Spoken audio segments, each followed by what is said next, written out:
Seigneur, merci pour ce temps. Je te prie, s'il te plaît, juste que ce ne soit pas un moment où on parle, mais ce soit même un moment, Seigneur, où toi tu parles. Pas un moment, Seigneur, où je prononce des belles pensées, Seigneur, ou certaines un peu moyennes, mais surtout, Seigneur, que ce temps-là, ce soit toi qui l'inspire et tu parles au cœur, Jésus, s'il te plaît. Vraiment, nous comptons sur toi et nous te demandons ta grâce, Papa. Merci, Seigneur. Amen. Amen. Je priais pour ce message et je demandais à Dieu de quoi il voulait parler. Et petit à petit, dans mes réflexions, un message est venu. Alors ben voilà, je vais tout simplement vous le partager. Et je l'ai appelé comme ça, tu peux m'afficher, je l'ai appelé les 3 niveaux. Quand j'ai fait cette image, j'ai terminé, je me suis dit, ça fait un peu genre, ça fait un peu enfer, non? Vous trouvez pas? Et en fait, ça a rien, c'est presque, c'est plus les niveaux pour se rapprocher du ciel. Et ouais, je me suis dit, c'est pas hyper ouf en fait. Mais bon, il y avait un escalator et ça montait vers le haut. Je me suis dit, bon, voilà. En fait, l'idée, c'est vraiment. Hein? C'est une vue plongeante. Oh, d'accord. Merci pour les aspects techniques. Oui, c'est ça. Voilà, c'est vraiment ça. Voilà. Donc, voilà. L'idée, en fait, c'est vraiment de parler de 3 niveaux. J'aimerais vous parler de 3 niveaux de chrétiens. 3 niveaux de chrétiens. Pourquoi? Parce que la vie chrétienne, c'est un parcours. D'accord? La vie chrétienne, c'est un parcours et je ne sais pas si vous êtes comme moi, mais moi j'ai l'habitude de toujours quand j'ai une nouvelle passion qui vient, un nouveau truc qui vient dans mon cœur, est-ce que, Mathias, tu as moyen juste de me monter un petit peu ou dans le retour, etc. Comme ça m'évite de tirer sur ma voix. Je sens que je suis fragilounet, mais ça vous le savez déjà. Hein? Voilà. Voilà, certains diront pas que de la voix, mais c'est pas grave, je les juge pas. Mais pardon, pardon. Mais donc, ce que je disais, c'est que quand je commence un truc, j'ai tout le temps l'impression que punaise, ça va aller vite, ça va être facile. Par exemple, moi j'ai eu une période, je vous ai parlé de pas mal de périodes. Est-ce que j'ai déjà parlé de ma période de skateboard? J'ai jamais parlé de ça. J'avais une période skate et quand c'était en Suisse et en général moi quand j'ai une période je mets tout de suite des sous dedans. Je m'étais acheté une bonne planche, vraiment des trucs 300 quasiment 300 euros. Tout de suite j'ai jamais mis de pied sur une planche quasiment. Donc voilà, c'était un peu ça. Et quand tu vois des vidéos, pourquoi j'avais commencé? Parce que j'ai vu des vidéos et les vidéos elles sont vendeuses. On est d'accord? Qui a déjà vu des vidéos de skate comme ça? Franchement, ça donne envie. On est d'accord? C'est vendeur, tu as l'impression que c'est facile, tu peux en faire torse nu, tu pousses sur tes jambes, tu as des abdos, et puis ça te donne du style. Et puis moi, je voyais ça, et puis j'avais l'impression qu'en 2 minutes, j'allais ressembler à Tony Hawk. Vous connaissez Tony Hawk? Ok, un plus récent, parce que là, je parle vraiment pour les vieux, mais Ninja Huston, vous connaissez? Ah, ça, vous connaissez moins. Bah, c'est un des meilleurs du monde en ce moment. Il a trop de style. C'est trop incroyable. Et puis, ouais, bref, il est trop, trop fort. Et tu vois cette vidéo, tu te dis, c'est facile. Je commence, j'achète une planche. Bon, je me fais 1 ou 2 gamelles. Et 5 minutes après, c'est réglé. Basta. Tu sais bien faire du skate. Et en fait, rien du tout. En fait, c'est un long voyage d'apprendre à bien skater. C'est un long processus. Comme la musique. Tu as l'impression que tu vois Josh. Moi, à chaque fois que je vois Josh, je me dis non, mais c'est bon, en fait, je vais m'y remettre et ça va aller. Mais rien à voir, Walou, c'est vraiment beaucoup plus long, ça demande du temps. Mais dans la vie chrétienne, j'ai l'impression que des fois, c'est la même chose. Tu as l'impression que tu donnes ta vie à Jésus et tu es la personne la plus spirituelle de l'univers directement après. Et on est déçu quand on se rend pas compte quand on se rend compte que c'est pas ça. La vie chrétienne, c'est un parcours. Et puisque c'est un parcours, la progression, c'est normal. On est d'accord? C'est normal de progresser. C'est normal d'avoir dans ta vie chrétienne des étapes où, à un moment donné, tu es un peu meilleur. Mais si tu es un peu meilleur à un moment donné, ça veut dire que tu étais un peu moins bon avant. Ouh, ouh là là, ça pique, hein? Ça va? Easy, facile. Si tu progresses, ça veut dire que tu étais moins bon avant. Ça veut dire que forcément, tu pars d'une base et petit à petit, tu montes. Petit à petit, tu t'améliores. Petit à petit, des choses se mettent en place. Et j'ai envie de commencer comme ça en te disant, ne désespère pas si tout ne se passe pas aussi vite que tu l'aimerais. Un peu avec le temps qu'on a vécu avant, ne désespère pas si tout ne se passe pas aussi vite. Combien de fois je discute avec certains parmi vous, et je suis comme vous, et on se dit, mais franchement, c'est relou, jusqu'à quand je vais encore devoir supporter ça dans ma vie? Ça me saoule d'être comme ça. Ça vous est jamais arrivé? Il y a des aspects de votre caractère, et vous dites, mais ça me saoule d'être comme ça. Ça me saoule, j'ai pas envie et je le suis quand même, mais parce qu'il y a une progression, parce qu'il y a un processus. Et un processus. Et ce soir, je vais vous décrire J'ai appelé ça les 3 niveaux, mais on pourrait l'appeler les 3 profils. Ces 3 profils de chrétiens, et je pense que le but, c'est de progresser dans ces profils-là. Mais bien sûr que la liste, elle n'est pas exhaustive, on pourrait voir plein de détails, etc. Et des fois, c'est pas dans l'ordre, comprenez-moi bien. C'est pas parce que le point 1, c'est pas réservé à ceux qui viennent de donner leur vie à Jésus. Parce que des fois, tu commences, tu découvres Jésus et t'es en feu, et punaise, t'as compris plein de choses. Et puis petit à petit, la vie s'installe, petit à petit, les habitudes viennent et tu te refroidis. Et tu reviens à un niveau où tu t'es éloigné de Dieu en fait. Et l'idée, c'est juste de décrire ces 3 aspects-là pour pouvoir vraiment en tirer des leçons. Ok, ça va pour vous? Ouais? Yes, c'est bon? Merci. Merci, c'est bien. Ici, j'ai l'impression j'ai l'impression d'être à un exposé, ils sont en train de me juger là-bas avec leurs grands yeux. Mais, mais je veux mettre l'emphase sur 2 choses ce soir, vraiment deux notions que je vous ai dit, 2 choses qui me tiennent à cœur dans la vie du chrétien, 2 aspects, c'est l'identité et sa relation avec l'Église. Ok? Donc c'est mon intro, hein, je vous explique juste comment ça va se passer. Je vais parler des 3 niveaux de chrétiens et dans ce niveau-là, comment ils sont dans leur identité et comment ils sont vis-à-vis de l'Église. Ça va? C'est bon? Ok. Alors on va commencer. Le niveau 1. Le niveau 1, c'est quoi? Le niveau 1, c'est la lutte. Enfin, je l'ai appelé la lutte. Ouais, ça fait vraiment enfer, c'est abusé. C'est abusé. Le niveau 1, c'est la lutte. Pourquoi? Parce que dans ce niveau, tu luttes pour marcher. Dans ce niveau, dans ta pensée, c'est il faut lutter pour marcher. Il faut faire des efforts, il faut prendre du temps avec Dieu, c'est une lutte. Tenir ferme face au péché, c'est une lutte. Et tu te bats, tu es dans cette opposition. Ça va, vous me suivez? Ça vous arrive ces moments-là où tu as l'impression que c'est à coup d'effort que tu rames, que tu te charges et que petit à petit tu arrives un petit peu à t'extirper du péché, petit à petit tu arrives à prendre un peu de régularité avec Dieu, petit à petit tu fais les choses, mais c'est une lutte. Tu n'as pas forcément envie de prier. Tu n'as pas forcément envie de lire la Bible. D'accord. J'ai cru vraiment que tu étais convaincu. Merci Mike. Mais tu es vraiment attiré par cette série sur Netflix. Ça t'attire de ouf. Et c'est une lutte de dire non. C'est une bataille. Ça, j'ai envie de dire, c'est le niveau 1. C'est le niveau du chrétien qui, bon, c'est pas le plus proche de Dieu. Parce que quand tu te sens obligé de parler avec Dieu, on comprend bien que tu n'es pas le plus intime. C'est logique. C'est logique. Moi, les gens qui se sentent forcés d'être avec moi, bon, c'est pas avec eux que je vais confier le plus. D'accord? S'ils se sentent obligés, il faut vraiment pas. Vous ne sentez jamais obligé de me parler, hein, les amis. Hein. Mais forcément, t'es pas dans la proximité, la relation vraie, pure avec Dieu. Mais si tu es dans cet état, encore une fois, il n'y a pas de jugement ce soir. Hein. Peut-être que ce soir, tu es dans cet état et demain, tu seras dans un autre. Hein. Mais prenez les informations pour en tirer des leçons. Si tu es dans cette étape-là, eh bien, je crois qu'il y a quelque chose d'extrêmement important. C'est qu'il faut que tu comprennes que lorsque tu luttes pour marcher, eh bien, tu dois comprendre que tu n'as plus besoin de te battre. Lorsque tu luttes, lorsque tu es dans cette mentalité, cet état d'esprit, tu dois comprendre une vérité, une seule. Tu n'as plus besoin de te battre. Jésus a gagné, les amis.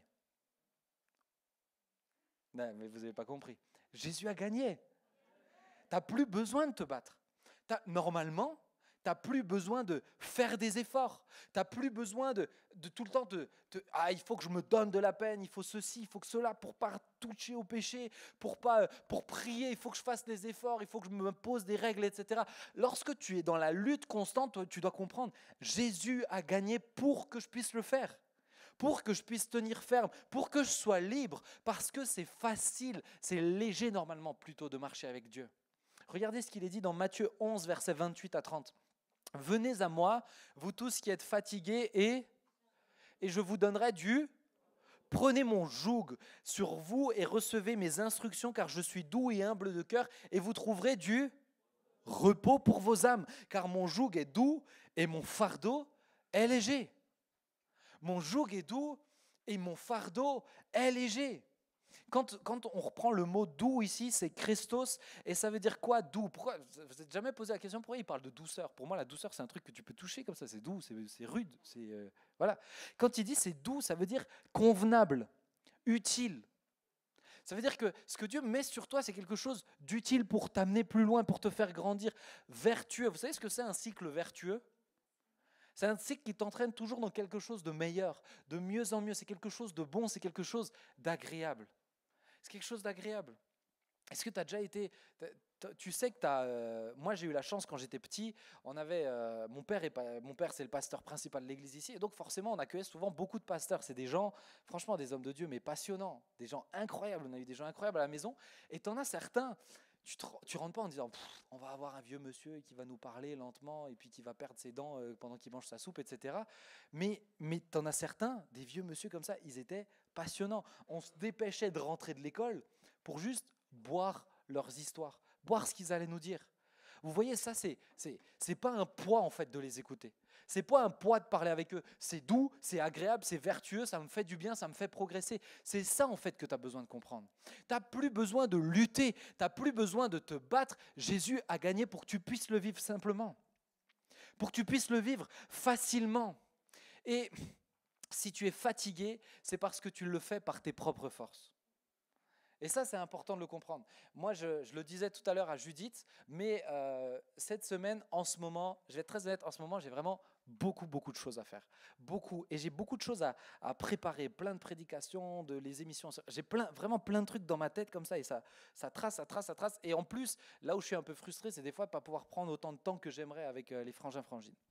Et la dernière fois, c'était quand cette semaine, j'étais en train de prier. Je disais, Seigneur, franchement, c'est trop, là. Tu vois que ça me pèse presque, des fois même sur les épaules, ça peut peser. Vous savez, la pression, la responsabilité, je ne pense pas que vous le réalisez, mais par exemple ici, moi je sais que devant Dieu, je suis responsable de vous.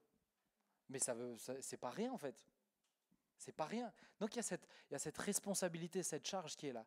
Et je disais, mais Seigneur, ça me pèse un peu. Et je priais, et là il me rappelle un truc tout simple et tout bête, c'est ce que je viens de vous dire. Il dit, mais il m'appelle Benjamin. Benji. Non, voilà, il m'appelle. Mais, mais il me dit, mais si tu es fatigué, si tu es comme ça, c'est parce que tu fais par tes forces en fait. C'est parce que tu fais avec ton énergie. Et c'est tout simple. Vous voyez, même pour un pasteur, des fois, c'est important de se le rappeler. Quand on fait pour le Seigneur, il faut le faire en comptant sur sa force, en comptant sur ce que lui va me donner. Et ça, c'est une question de foi. Tu ne peux pas marcher sans lutter si tu ne marches pas par la foi. Si tu essayes de te rapprocher de Dieu par tes propres forces, tu n'es pas dans la marche par la foi. Autrement dit, tu n'es pas dans la marche où tu comptes sur Dieu tous les jours, dans ce qu'il veut pour toi, pour les cours, pour prier, pour comprendre la Bible, pour faire ceci, pour faire cela. Là, tu marches par tes forces si tu ne comptes pas sur lui. Et ce n'est pas ça qui va te rapprocher de lui, ça va être un poids, ça va être lourd. Mais quand tu marches par la foi, lorsque vraiment tu dis, Seigneur, je veux lire la Bible, tu vois que je ne comprends rien, mais là, je veux lire ces 3 versets et je sais que tu veux me parler. Juste éclaire-moi, éclaire mon cœur et que ça me fasse progresser, aller de l'avant, que ça me donne encore plus d'amour pour toi. À ce moment-là, mon ami, là, tu es dans la liberté. Là, tu n'es pas en train de lutter, tu es en train de comprendre que Jésus a gagné le prix pour qu'il puisse être en communion avec toi et lui te tirer. Yes ? Vous n'êtes pas censé nager, c'est pas juste vous nagez à contre-courant et vous devez essayer de vous battre contre vos pulsions, etc. pour se rapprocher de Dieu. Non, c'est pas ça. Lui, il a coupé le courant à un moment donné. À un moment donné, là, tu peux juste nager et te laisser porter par le Saint-Esprit, te laisser conduire. Moi, ça m'est arrivé d'avoir des soirées où je devais faire des prédications et je me disais, mais comment je vais faire ? Honnêtement, j'ai pas le temps. Et là, je priais, je disais, Seigneur, il faut juste que tu m'inspires. Et en 1 heure, la prédication était faite. Mais pas parce que, punaise, j'avais de l'inspi. Non, c'est parce que vraiment, il m'a donné ce dont j'avais besoin. Avoir cette relation avec Dieu, c'est ça en fait. C'est ça que tu as besoin. Ça va pour vous ? Yes ? Ça vous intéresse ce que je dis ? Bon, ça fait plaisir. Merci. Maintenant, si tu es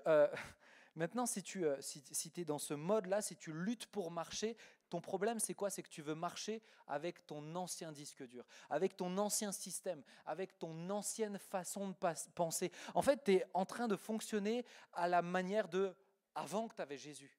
Avant que tu avais Jésus, il faut produire, travailler plus pour... je vois qu'il y a des sarkozystes dans la salle, c'est bien. Non, c'est pas vrai, c'est une blague. C'est une blague. Mais, pardon Lucas. Mais ce que je veux dire par là, c'est que dans la vie de tous les jours, c'est normal en fait. Tu dois produire plus. La Bible dit que Dieu en donne autant à ses enfants qui se reposent qu'à ceux qui travaillent. Il y a un autre système de pensée en fait. Vous me suivez ? Que tu aies 14 piges, 15 piges ou 30 piges, je ne sais pas s'il y en a qui ont 30 ans ce soir, mais que tu sois plus vieux, quel que soit ton âge, en fait, c'est ton système de pensée qui doit changer. Tu ne peux pas essayer d'atteindre Dieu avec le système pensée d'avant, parce que pour toi, c'est à coup d'effort. Mais quand tu as ton nouveau système de pensée, eh bien, alors naturellement, ta nouvelle vie, elle prend une autre mesure, une nouvelle façon de penser pour une nouvelle vie. C'est ce que je me suis noté. Regardez, je vous prends l'exemple rapidement de Pierre. Vous connaissez cette histoire de Pierre, l'apôtre Pierre, il a faim, il est en train de prier sur le toit d'une maison, et là, il voit une vision, il voit une nappe avec plein d'animaux impurs dedans. Ça vous dit quelque chose, cette histoire? Ok? Ouais? On ne va pas la lire, mais allez la retrouver, c'est Acte 5, je crois. Bah, cherchez, 5 ou 6, ou un truc comme ça. C'est dans... Hein? 10? Ouais, je n'étais pas loin, à 5 chapitres près. Mais ouais, c'est ça. Allez voir, allez lire Actes. Mais donc, en fait, il y a cette vision-là, et Pierre, il dit, non mais Dieu, comprenez bien, pour lui, il avait eu le commandement, vous ne mangerez pas d'animaux impurs. Et là, il voit cette nappe dans cette vision et Dieu qui lui dit, tue et mange. Autrement dit, mange ces animaux impurs. Et là, il se dit, mais Seigneur, c'est impossible. Tu m'as dit ça. Avant que je rencontre Jésus, c'était comme ça. Il fallait faire comme ça. C'est pas possible. Et là, Dieu lui dit, mais ce que je te dis de faire, ce que je te dis de croire, crois-le simplement en fait. C'est exactement ce que Dieu te dit. Tu arrives des fois avec des façons, des conceptions de pensée de pour Dieu, je dois prouver que je l'aime en priant beaucoup, en lisant beaucoup, en faisant beaucoup, en servant beaucoup. Et tu es dans ce système de pensée, mais qui vient d'avant en fait. Tu ne te rends pas compte, mais c'est un truc d'avant. Tu l'as juste ramené dans l'église. Tu l'as juste ramené dans ta vie chrétienne. Tu es dans fournir des efforts, etc. Il faut que tu comprennes que tu es libre. Il faut que tu comprennes que c'est léger le fardeau qu'il est censé te donner. Il faut que tu comprennes en fait, c'est pas un poids, c'est pas une bataille constante de marcher avec Jésus.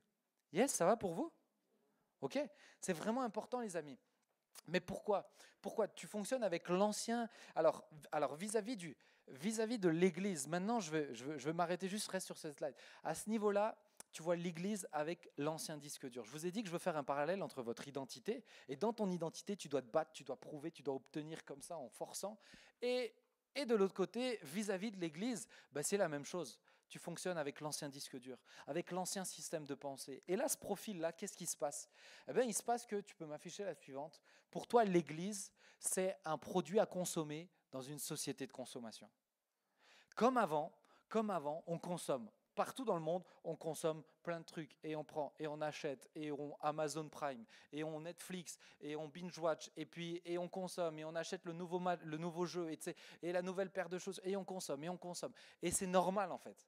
C'est normal que tu ailles quand tu vas au resto, c'est normal que quand tu ailles au resto, on te serve. Je suis là pour consommer, c'est normal, tu ailles vite, tu me fais ceci. On est dans une mentalité en fait où on est tout le temps en train de consommer un produit.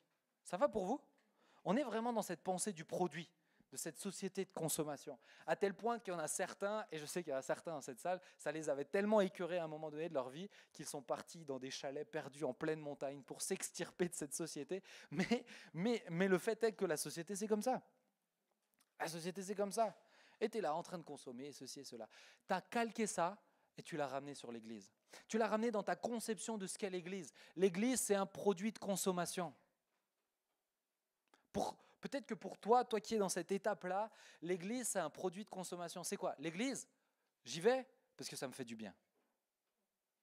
Ah ben, tu vas pas chez le masseur parce que ça te fait mal. Hein. Tu consommes chez le masseur parce que ça te fait du bien. Tu vas pas au resto parce que tu es obligé de manger ce qu'ils t'ont proposé. Tu y vas parce que ça te fait du bien, tu es content d'y aller. C'est logique. Tu n'achètes pas ta dernière paire de TN ou ce que tu veux parce que punaise, ta mère, elle t'a pas laissé le choix d'acheter la dernière et la plus chère. Tu y vas parce que ça te fait plaisir. Ok? De la même manière, l'Église, tu viens et tu consommes. Pourquoi? Parce que ça te fait du bien. Mais quand tu es dans une mentalité de consommation, eh bien, tu fonctionnes comme un consommateur. C'est-à-dire que tu viens, tu poses tes fesses sur une chaise, tu la chauffes, tu te laisses faire du bien. Salut Lucas!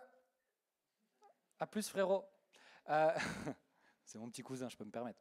Mais tu poses tes fesses sur la chaise, tu la chauffes, ça te fait du bien, peut-être même que tu ressens des émotions, peut-être même que tu es là et tu gravites en fait. Et les amis, comprenez bien, il n'y a rien de mal à ça. C'est-à-dire que je pense que peut-être dans ta vie, tu as eu cette étape-là, et c'est pas grave, l'idée c'est que tu progresses. Ok? Mais si tu es dans une pensée de consommation, tu n'es pas dans une pensée de famille. Dans une famille, tu ne fais pas juste parce que ça te rapporte quelque chose. Tu fais parce que c'est la famille. Quand tu es dans une pensée de la famille, tu vois plus loin que juste ce que ça t'apporte à toi. Dans cette société de consommation, l'église, c'est comme un produit. Et tu prends ce qui te plaît, tu jettes ce qui te déplaît. Et quand là, tu as un responsable, un berger, qui vient et qui te dit eh, mais t'es sûr que ça, c'est vraiment bien dans ta vie? Tu te dis mais pour qui tu te prends, toi? J'ai pas payé pour ça, en fait. Mais t'as rien payé. D'ailleurs, hein, tout est gratuit ici. Mais enfin non, tout coûte de l'argent. Ça, je vous rends attentif sur ça. C'est que ici, les choses coûtent de l'argent, en fait. Et des gens payent. Si vous n'étiez pas au courant, on paye pour l'électricité. Tout coûte ici, en fait. Mais il y a des gens qui l'ont à cœur et qui voient plus large que juste leur petit porte-monnaie, en fait.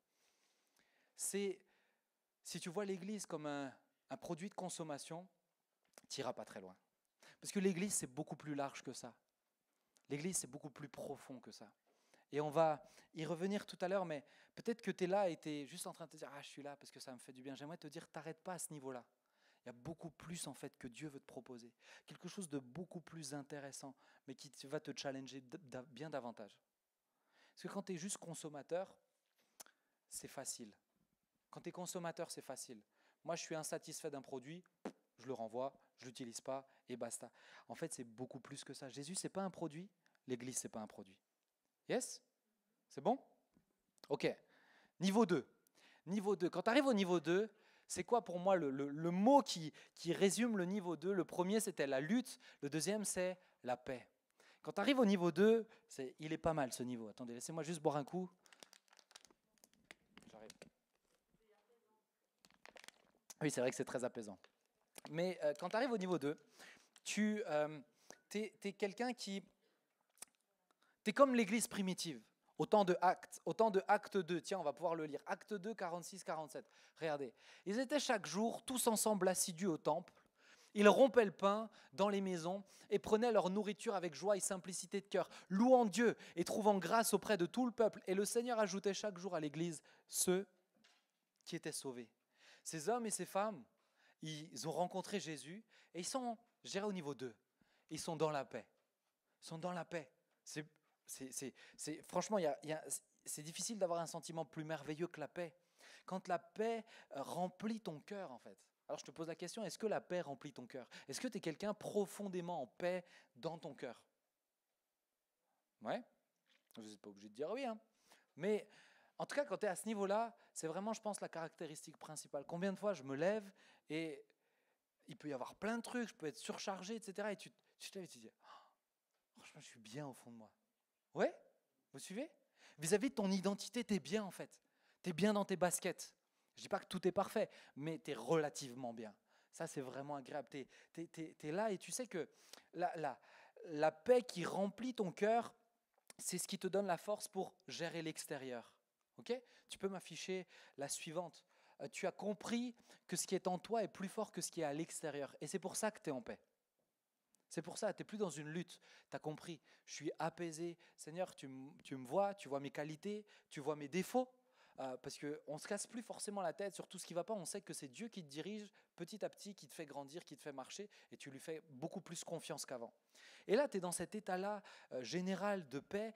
Et pour moi, c'est un peu cette image. Moi, je le dis souvent, mais moi, dans ma nature, je suis quelqu'un de mélancolique. J'aime quand il fait gris, quand il pleut. J'aime écouter de la musique un peu triste, etc. C'est vraiment mes délires, ça. Il ne faut pas prendre un repas avec moi si vous voulez être tranquille. Mais mon fond d'écran, c'est un bateau sur la mer en noir et blanc. Et j'ai acheté un logiciel qui peut faire tomber des gouttes de pluie en vidéo comme ça. C'est mon fond d'écran de mon ordi. Mais voilà, c'est comme ça. Moi, je suis comme ça. J'aime bien. Ah, mais tu vois, ben voilà, il en faut, hein. Il faut des gens ultra jovial, il faut des gens, voilà, il en faut. Il y a des forces, il y a des avantages, etc. Mais moi, un truc que j'aime particulièrement, c'est quand il y a une tempête dehors, où il y a un orage de fou, et toi, tu es à l'intérieur. À la rigueur, tu as une petite musique, ou tu as un petit chocolat chaud, tu as une couette. Ouais, c'est toutes les nanas qui aiment les couettes en général. Moi, j'aime bien. Peut-être le truc que je kiffe le plus, c'est ce temps-là. un des trucs, je pense, que je kiffe le plus, c'est ce temps-là, la fenêtre ouverte dans un bain. Ça, c'est vraiment... Il faudra que vous testiez si vous avez un bain, voilà, mais je viendrai refaire. Mais c'est vraiment... Franchement, moi, j'aime trop cette ambiance. J'aime trop cette ambiance. Pourquoi? Parce que tu te dis, waouh, mais tout ce qui se... En fait, tu te dis, j'aimerais pas être à l'extérieur. Et quand tu es à l'intérieur, tu es tranquille. Eh bien, quand tu es dans ce niveau-là en tant que chrétien, c'est exactement la même chose. Ça peut souffler hyper fort, mais à l'intérieur, tu es serein. Tu es serein. Et la sérénité, les amis, que ce soit dans le cours, que ce soit dans les cours, que ce soit dans le travail, que ce soit dans le couple, que ce soit... Aujourd'hui, on a perdu la sérénité dans le monde. On n'est plus aussi serein que ça. On a tout le temps besoin de comprimer, on a tout le temps besoin de psy. Je ne suis pas contre les psys, hein, mais on a tout le temps besoin de... faut que je me calme, faut que je me calme. Parce qu'on est dans un truc hyper anxiogène. Mais c'est pour ça qu'on a besoin de la paix. C'est pour ça qu'on a besoin d'arriver à ce niveau-là où, Seigneur, je sais qui je suis devant toi. Je sais que je suis ton enfant. Je sais que je marche avec toi. Et je sais que tu diriges mon futur. Vous voyez ce que je veux dire? Ça, franchement, les amis, je vous encourage. Les disciples de Acte 1, c'était ce qu'ils vivaient. Maintenant, avant, je t'ai posé la question, mais est-ce que toi, tu es en paix?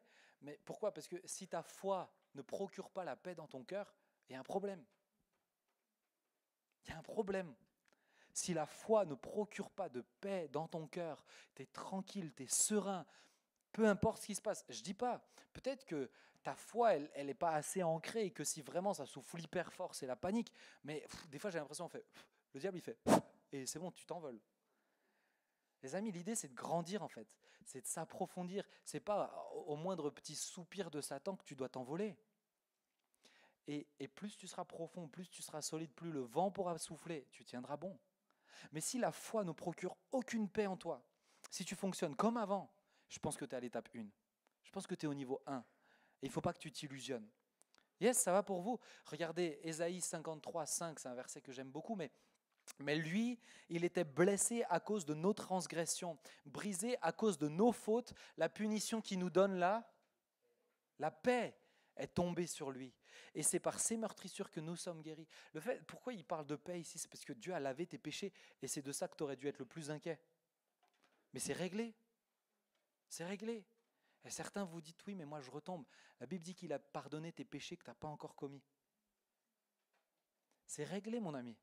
Quand tu as accepté le sang de Jésus, il lave pas tes péchés, et puis ensuite tu remets une deuxième couche de péché, et puis il faut de nouveau que tu reprennes le sang de Jésus. Non, le sang de Jésus, c'est un produit qui empêche, c'est comme les produits qui empêchent l'eau qui s'infiltre sur les nappes. Vous voyez ça? C'est ça le sang de Jésus. Ça empêche de laisser la trace du péché dans ta vie. Dans la mesure où tu comptes sur lui, dans la mesure où tu marches avec lui, tu peux être en paix. Certes, tu vas retomber, ok, mais Dieu va te faire progresser de plus en plus, et tu vas marcher de mieux en mieux. Donc tu peux être en paix. Tu peux être en paix. Je vous donne un exemple. Un jour, moi, j'avais dans mon parcours avec le Seigneur, j'avais une période où j'étais vis-à-vis du péché, ça me fatiguait. Tu as l'impression de lutter. C'était l'étape de la lutte, là, comme ça. Et franchement, à chaque fois que je prenais du temps avec Dieu, je lui en parlais. Je disais, Seigneur, tu vois que ça me saoule, tu vois que j'en ai marre. Et à chaque fois, je prenais du temps régulièrement avec Dieu et je parlais de ça, Et à un moment donné, il m'a arrêté et il m'a dit, mais t'as remarqué que tu me parles que de ça, en fait? Et je me disais, mais oui, c'est vrai, mais en même temps, je me sens pas légitime de te parler d'autre chose. Et là, il m'a dit, mais j'ai payé le prix, en fait, pour que moi, j'ai le droit d'entendre d'autres choses de ta part que ça. Et là, il m'a mis une grosse claque. Et il m'a dit, ok, à partir de maintenant, tu me parles plus de ça. Tu me loues, tu me bénis, tu pries pour d'autres sujets, mais tu me fais confiance vis-à-vis de ce péché. Et ça m'a apaisé de fou. J'étais tranquille parce que j'ai compris. Mais oui, c'est pas juste parce que je lui dis et je lui répète sans cesse et sans cesse et sans cesse. C'est un état de cœur en fait que Dieu cherche. C'est un état de cœur que Dieu attend. Que tu retombes, mais que tu sois dans cette volonté de sortir, de renoncer à ta vie d'avant. Mais c'est tout ce que Dieu te demande. Alors oui, si tu tombes, tu peux lui demander pardon. Je ne te dis pas qu'il ne faut plus que tu parles de tes péchés. Je ne suis pas en train de faire une doctrine chelou. Je suis juste en train de te dire, ne résume pas ta relation avec Dieu à une lutte incessante avec le péché. Il vaut beaucoup plus que ça. Yes? Ça va? Ouais? Abigail? Ça va? Ok, c'est bien. C'est bien. Oh, regarde. Elle tient son petit sac comme ça, c'est beau. Si. Maintenant, bien sûr, les amis, tu peux m'afficher la suivante. Si tu veux recevoir pleinement cette paix, tu dois être en relation avec celui qui la donne. Tu ne peux pas t'attendre à recevoir la paix si tu n'es pas en communion avec lui.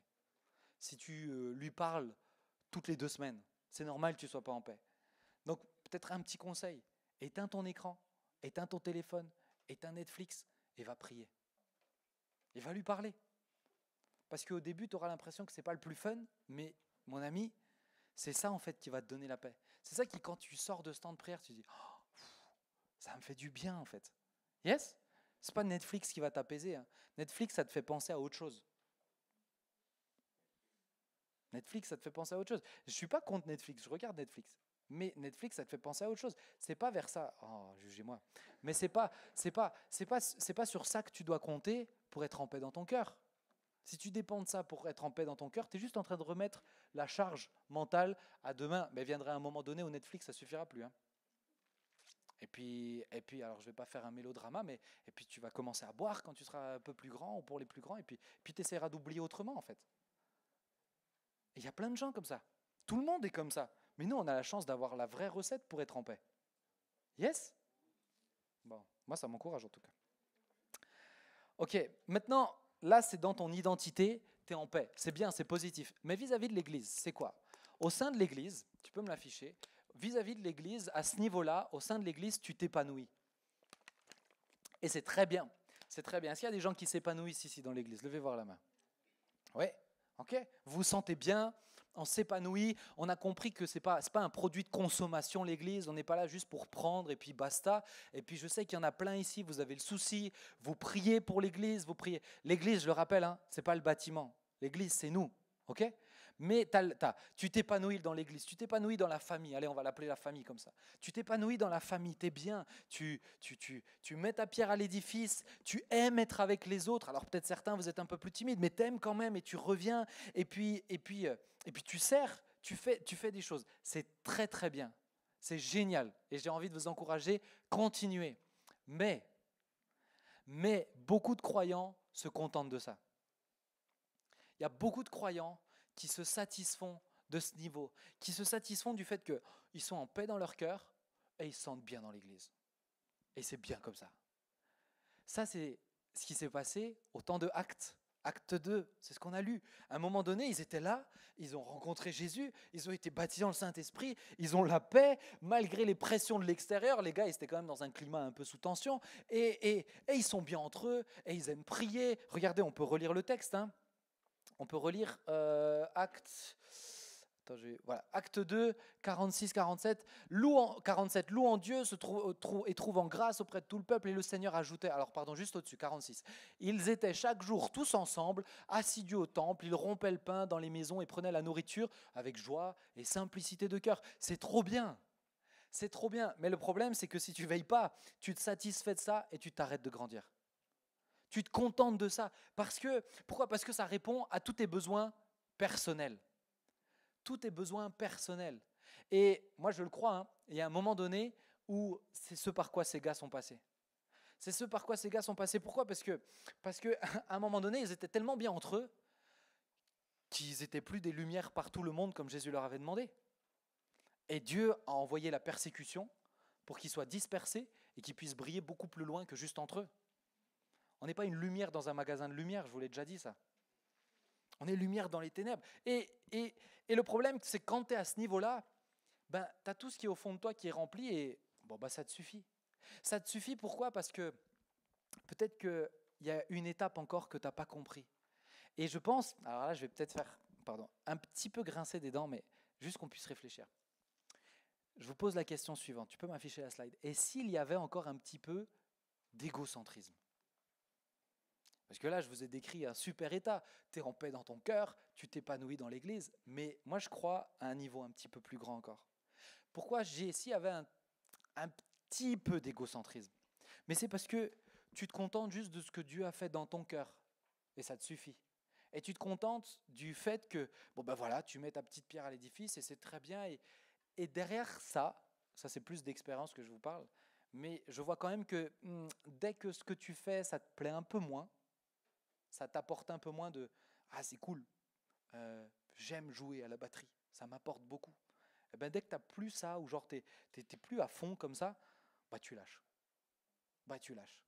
Et derrière ça, des fois, il y a quand même souvent de l'instabilité. De l'instabilité dans le service, et puis ça, on s'épanouit parce qu'on fait plein de choses.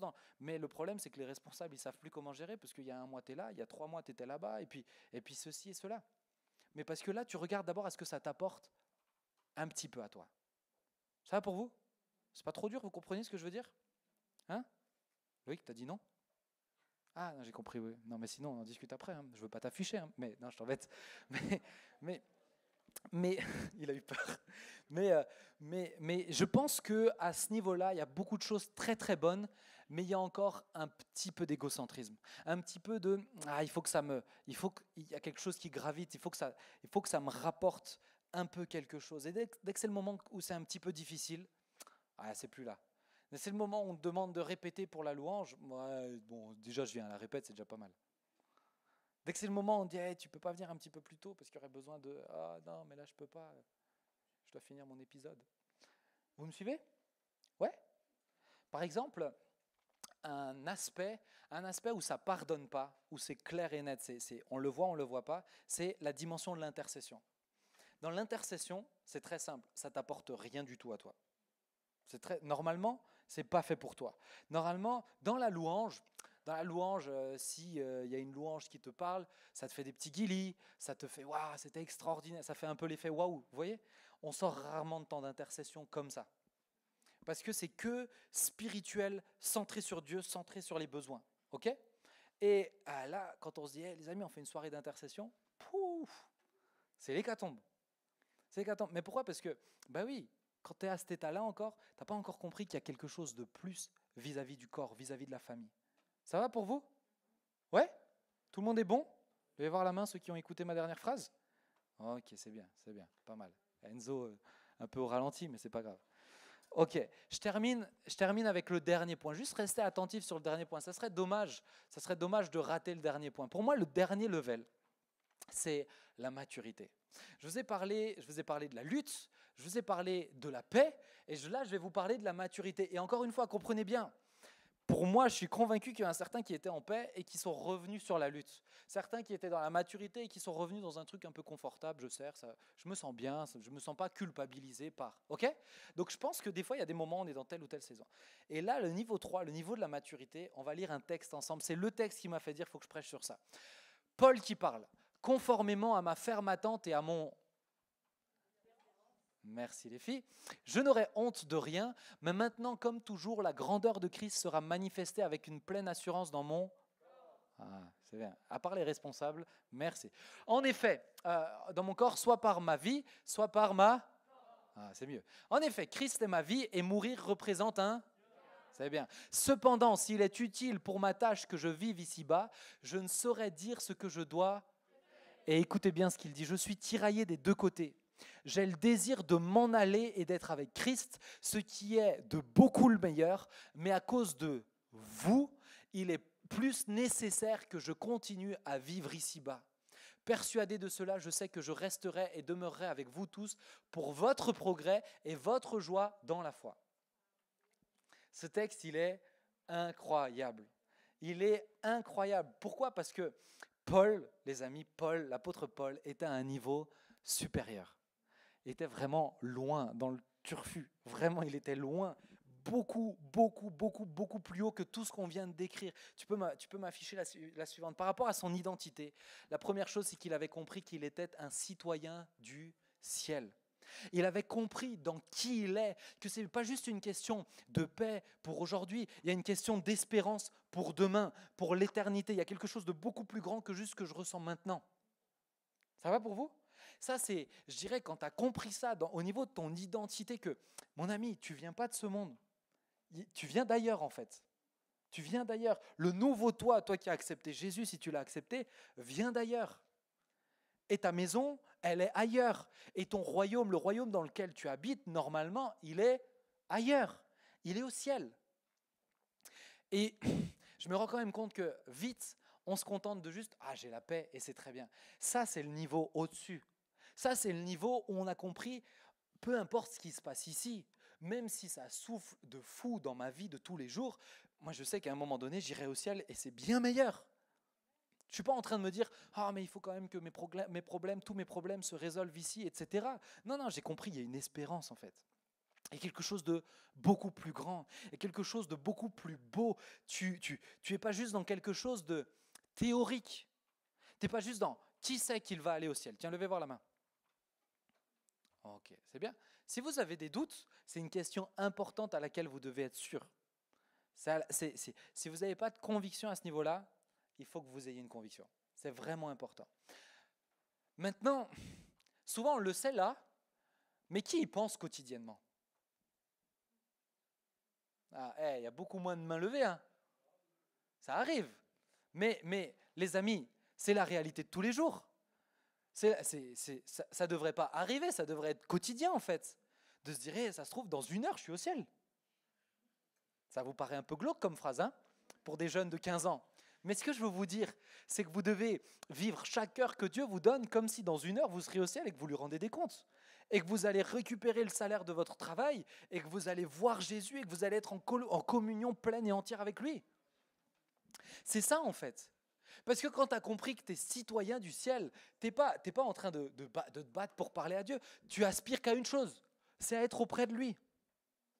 Il y a cette espérance, il y a cette aspiration. Seigneur, je veux être près de toi. Et c'est ce que Paul vivait.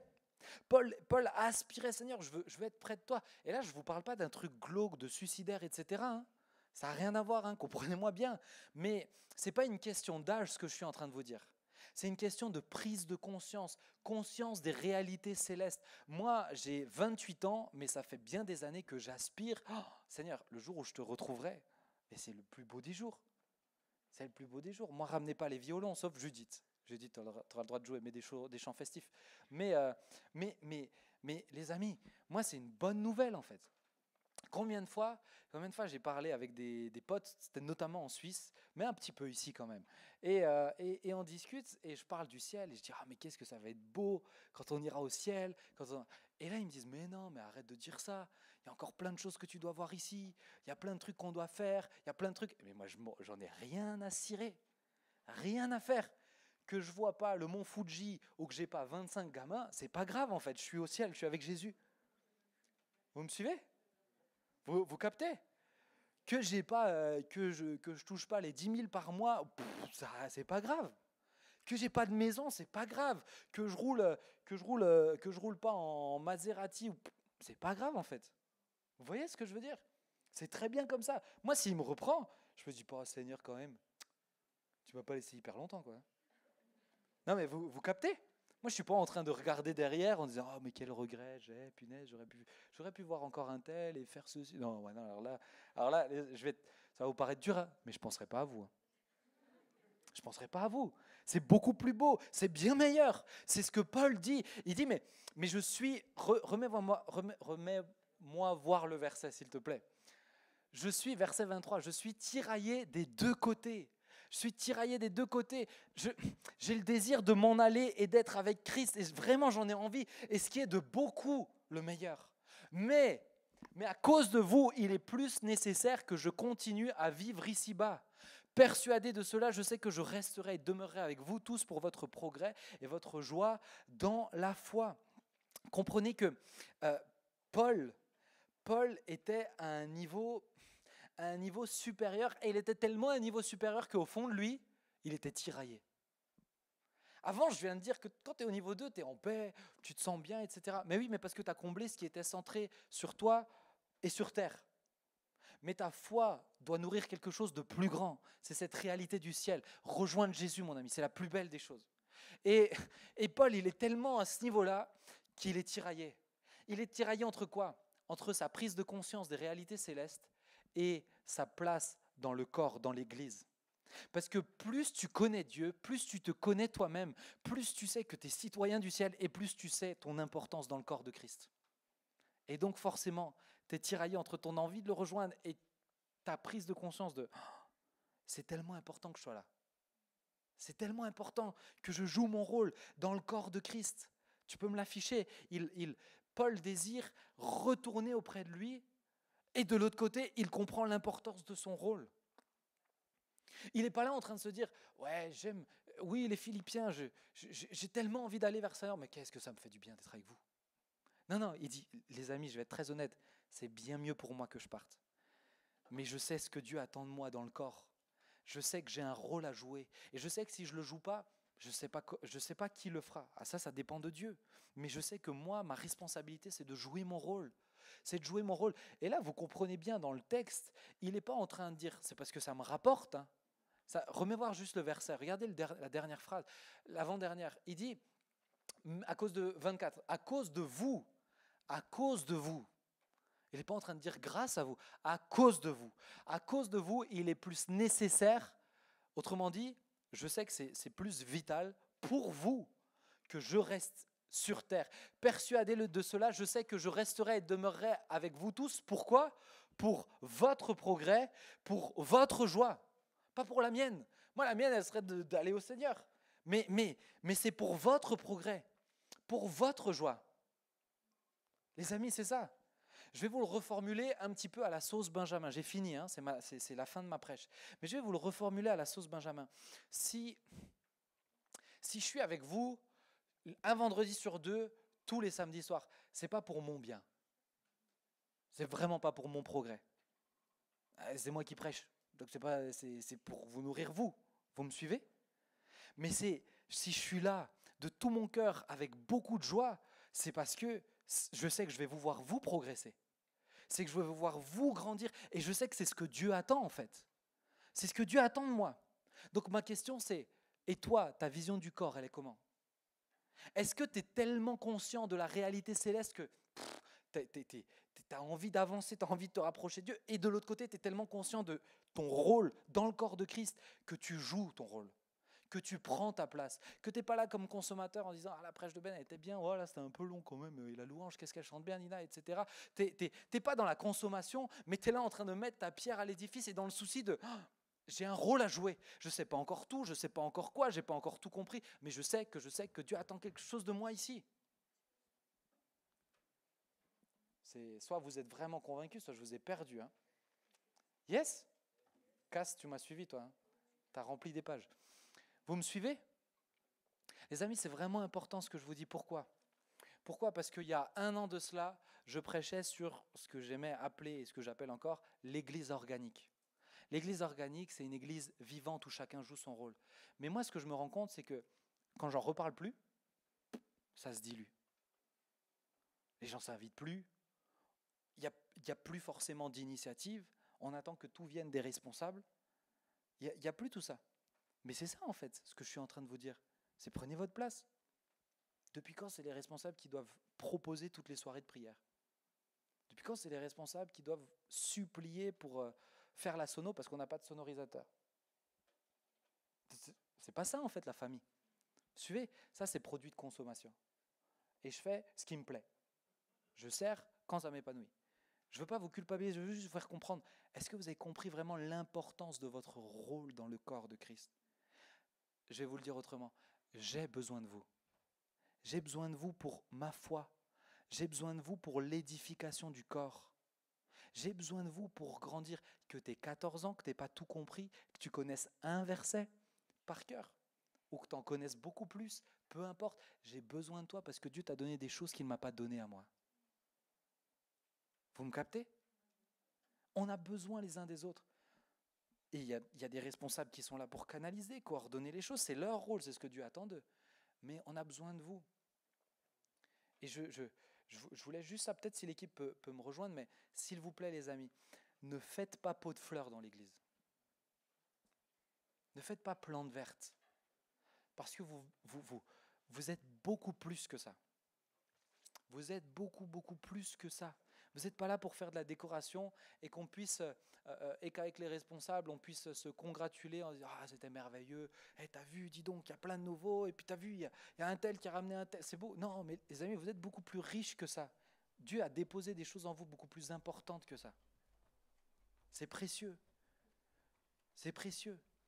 On apprend à gérer ce qui est organique, ça demande du lâcher-prise, et c'est plus compliqué quand tu es responsable. Et on apprend, et des fois, il y aura peut-être des erreurs.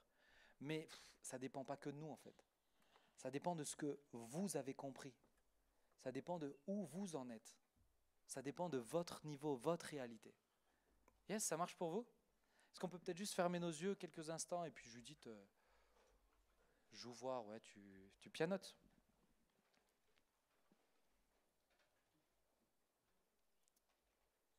Quand tu es à ce niveau-là, tu ne prends pas ta place à l'église parce que ça t'épanouit, tu prends ta place parce que tu es conscient que c'est indispensable. C'est indispensable autant pour toi en tant que disciple, mais c'est indispensable pour le corps que Dieu nous a donné. Alors ce soir, je ne veux pas durer, je veux juste, on va juste terminer, conclure et puis on va prier, mais je veux juste d'abord que tu poses dans ton cœur clairement, ok, aujourd'hui, je crois qu'on est le 15 octobre, aujourd'hui 15 octobre, où est-ce que j'en suis ? Juste, j'ai pris le temps d'expliciter les 3 niveaux. Où est-ce que tu en es ? Est-ce que tu as l'impression que, et d'un côté, tu es dans cette lutte constante, et que de l'autre côté, tu te rends compte que l'église, c'est un produit de consommation comme les autres, quand tu es un tant soit peu honnête avec toi-même ?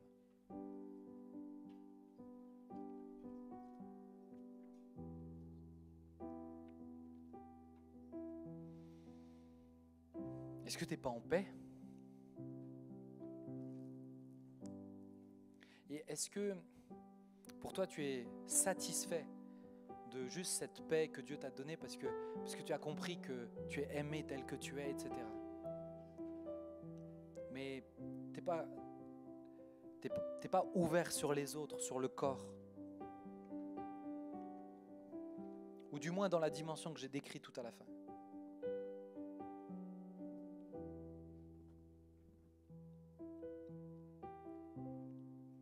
Encore une fois, j'ai juste parlé de ce qui était sur mon cœur et de ce que je sentais Dieu me demander de vous dire, mais j'aurais pu aller beaucoup plus dans le détail de certains points, rajouter d'autres choses.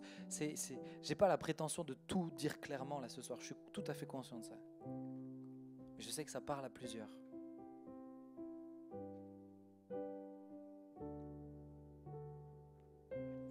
Certains, vous ne vivez que pour la terre, que pour les choses de la terre. Ou que pour, plutôt je vais dire comme ça, que pour votre relation avec Dieu sur terre, mais sans être dans cette prise de conscience de la réalité céleste. Et là Dieu juste met le doigt dessus en train de dire, il y a quelque chose de plus mon ami. Quelque chose de plus que plein de services que tu fais et des beaux moments de prédication, de louange et des temps où tu m'entends parler de temps en temps. Il y a quelque chose de beaucoup plus profond, beaucoup plus riche, beaucoup plus spirituel.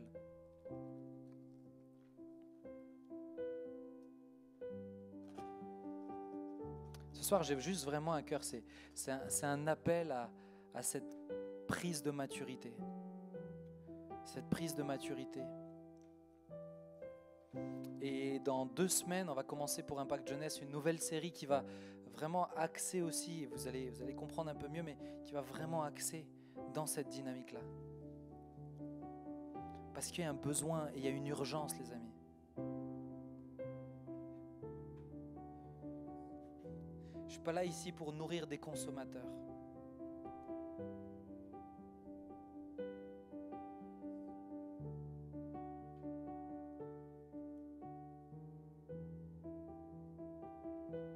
Je ne suis pas là ici pour flatter ton ego et juste faire en sorte que juste tu te sentes bien. Je suis là pour que tu puisses grandir et porter le fruit que Dieu attend de toi. Alors que nos yeux sont fermés, juste, qu'est-ce que toi, tu veux ? Je te demanderai juste d'être honnête devant Dieu. Je ne te demande pas de le dire à voix haute, je te demande juste d'être honnête devant Dieu.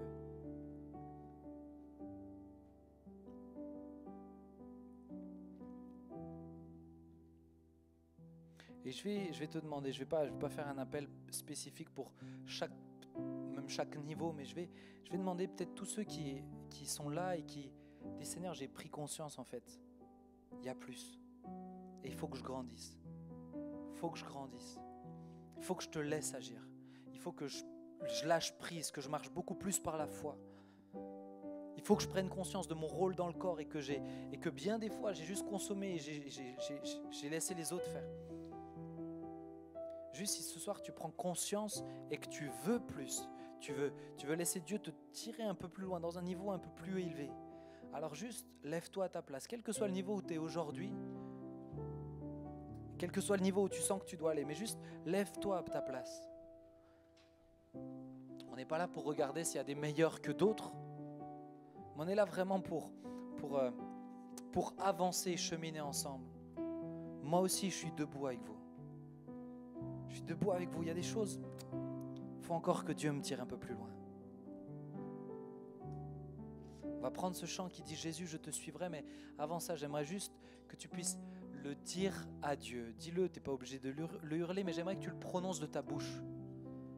Que tu le dises de ta bouche. Encore une fois, quand ça sort de ta bouche, c'est tout ton être qui l'entend. Et juste tu lui dis « Seigneur, je sais que je suis là et je sais que tu veux m'amener plus loin. » Si peut-être il y a des choses, tu sens que tu dois les abandonner, alors abandonne-les. S'il y a des choses que tu dois lâcher, lâche-les. S'il y a des choses que tu dois commencer, dis « Seigneur, je vais les commencer. » S'il y a des choses que tu dois mettre en lumière parce que tu as ces obstacles-là, alors tu lui dis « Seigneur, je vais le dire à un responsable. Je vais m'engager, Seigneur, à le mettre en lumière. » Juste, laisse-moi te laisser ces quelques secondes juste pour parler à Dieu. Et ensuite, je vais prier avec toi.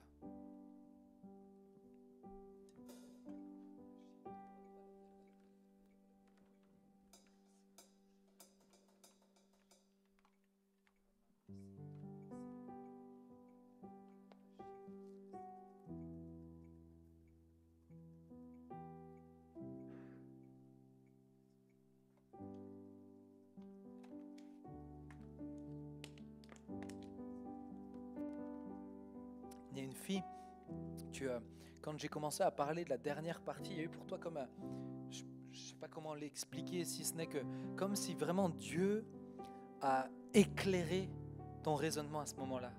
Et c'est comme si tu avais compris, pourtant tu avances avec Dieu, etc. Mais comme si tu avais compris, mais attends, j'étais en train de plafonner quelque part, il y a quelque chose de beaucoup plus grand. Et alors que j'avançais dans cette explication, tu te disais, mais Seigneur, c'est quasiment impossible d'être comme Paul l'a fait. Et Dieu te dit la chose suivante, il te dit, ma fille, je t'aime déjà, premièrement, et je réitère cet amour pour toi. Je vais essayer le piano juste un peu plus doucement. Mais ce que je te dis maintenant, c'est que ce n'est pas une question de durée.